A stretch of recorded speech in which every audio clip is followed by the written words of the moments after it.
Webster Public Library.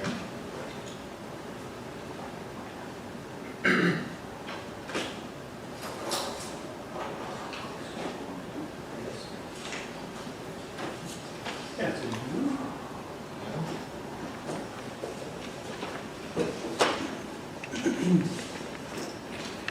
Alrighty. Thank you for pulling up the phone, the page, Paul.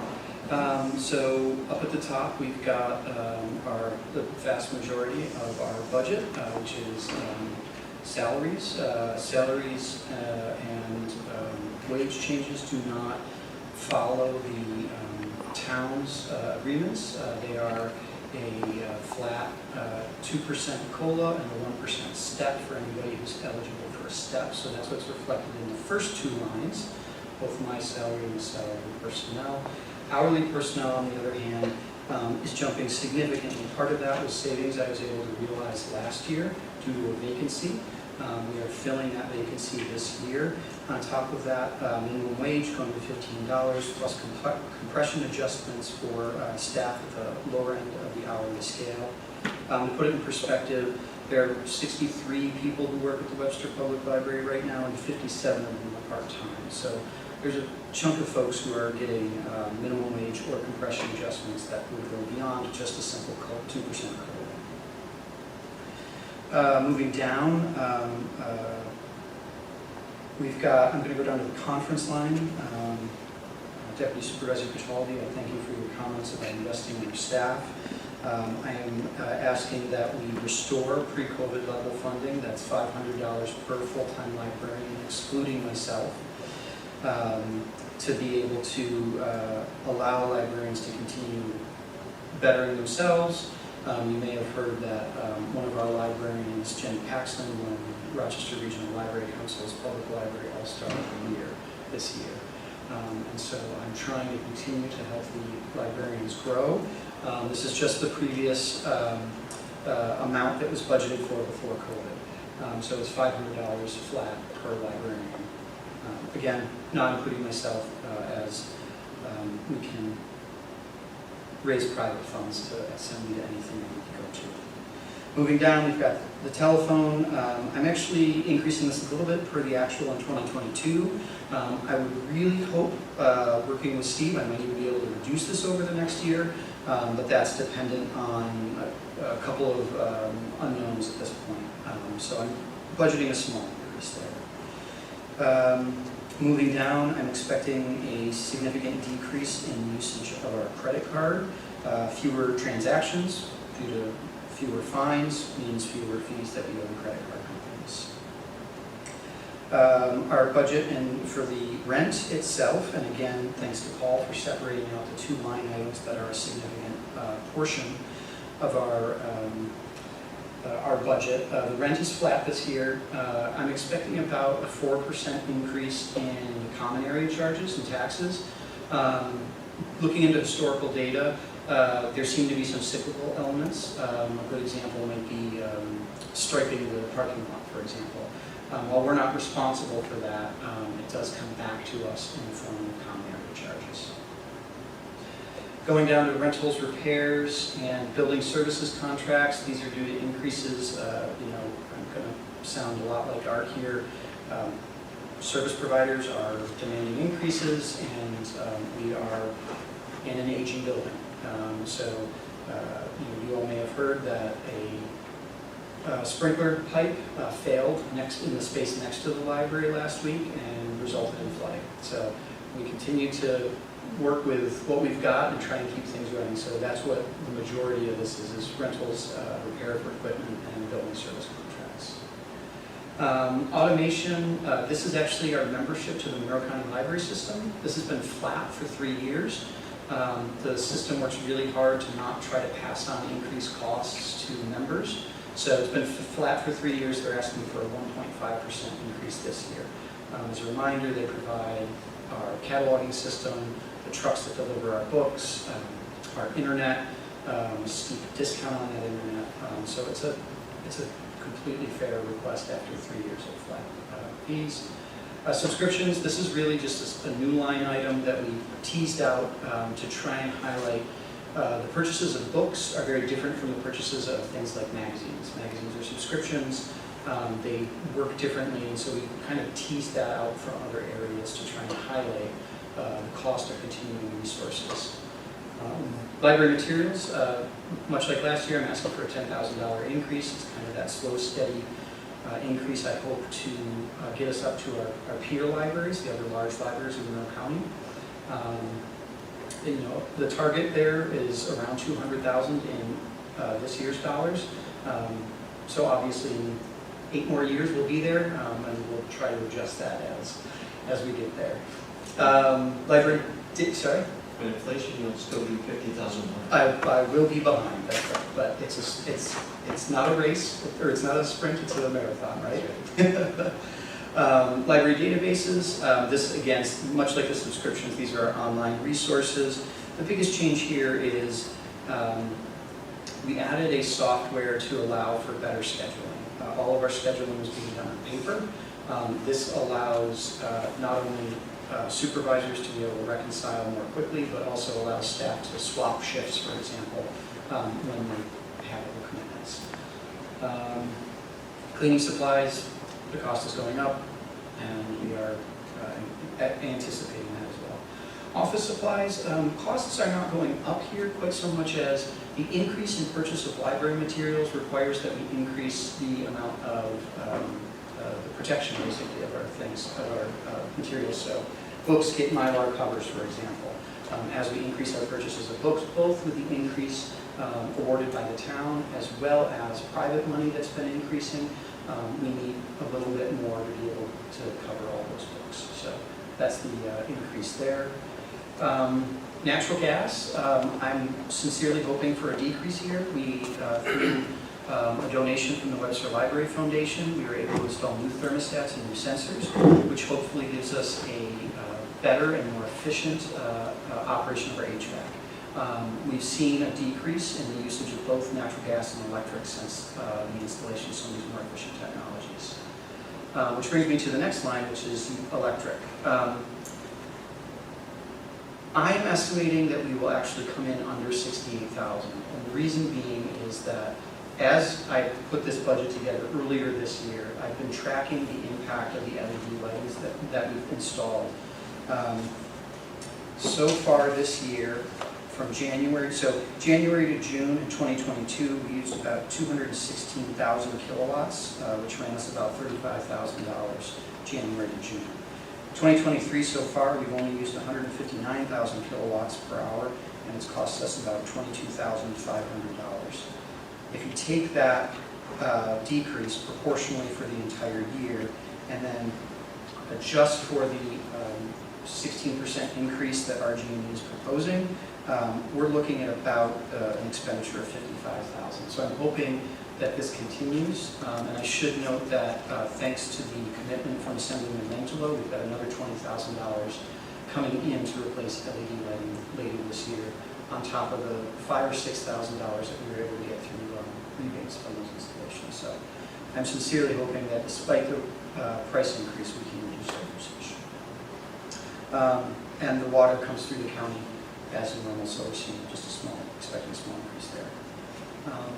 Paul, did you want to say anything about the employee benefits? Yeah, once again, employee benefits are based on history. We found that the hospitalization for medical insurance line was budgeted a bit high, so we've been able to bring that back. So overall, we're down 20,000 year to year, which is a good thing. Back to me. All right, we'll move on to revenue. All right. At the May 10th board meeting for the Webster Public Library, the board very proudly voted to eliminate all book fines. This is a continuation of that J and YA fine elimination that we did last year. So I zeroed out that line, expecting no book fine revenue coming in next year. Moving down, we've got printing. Last year when I presented to you all, I said the new printer and printer arrangement that we had would likely be better, but I wasn't sure what to estimate. We're on track to make about $7,000 this year in 2023. So I'm expecting that we'll see significant revenue there from the charges. Hold book fees is the next line. This one was a bit of an unknown. The system that supports us and provides the trucks that drive the books from library to library was expecting a significant increase in state aid. That did not come through. However, they did receive additional support from the county, a significant increase. And the MCLS Directors Council, those are all the directors of the libraries in Monroe County, are having discussions about what they would vote for. Ultimately, it comes down to the library board or library system board of trustees to make that decision. But since that's kind of an unknown, and it's also possible that we could eliminate fees, I'm budgeting $0. I don't know that it will be actually zero, but we could see those fees removed over the next year. Library card replacement fees, we're seeing an increase in cost. That's money in, money out essentially. So, as far as the bottom line, it should be at zero basically. Billings for lost books, increase in cost of lost books means increase of replacement costs. So we're seeing a little bit increase of revenue there. Our interest and earnings, as we slowly rebuild the library fund balance, as well as get better interest rates on our investments, we're expecting that. And thank you, Paul, for your assistance. Sure. That's right. Yeah, I'll take it. Yeah. Unclassified revenue. This is various revenues throughout the year. We're expecting a small increase there, and our state aid sadly remains flat this year. And I think that brings me to the end of my comments. Yeah, so overall, we're looking at a transfer from general fund of $2,448,000. So it's up about $150,000 year to year. And about 125 of that is in salaries. Correct. About 86% or so. Which, Yeah, that's a good point. any questions, comments? Please, Jim. No? So, I don't know if it's a question or comment. That's up, verbal. First of all, I mean, is this your second budget season? That's right. About a year and a half now. Yeah. You did a very good job, by the way. Thanks, Tom. At the beginning, you were talking about how the payroll schematic for the library doesn't follow the town's structure. It's New York State education law and whatever, something along those lines. And that's why, and Paul, you said at the end of that presentation that it would be a transfer of just a lump sum of $2.4 million or whatever over from the general fund to the library, and then the individual line items you guys manage at the library between you and your library board. That's right. Okay. Unlike all these other line items that the department heads are going over, if they get approved in the budget, those are appropriation items. Now, those are locked in. And would need budget transfers or amendments for us to change that for any other departments. The library also doesn't follow formally the town's recently adopted fund balance policy. But what I really like, Evan, that you see the validity of that fund balance policy, Oh, yeah. and I think that you're trying to follow that.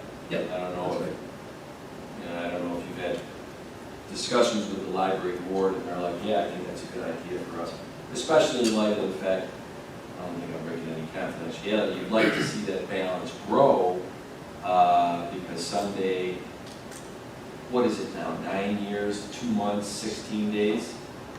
8 years and change, let's call it. Is it 8 years and change? It's a little- Adam has the clock in his head of when the lease runs out in the library.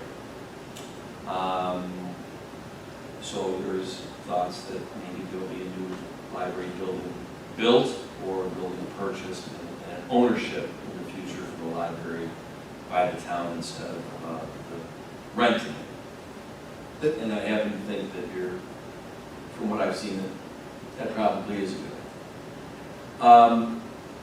But last year we appropriated $37,000 of the library fund balance to the 2023 budget.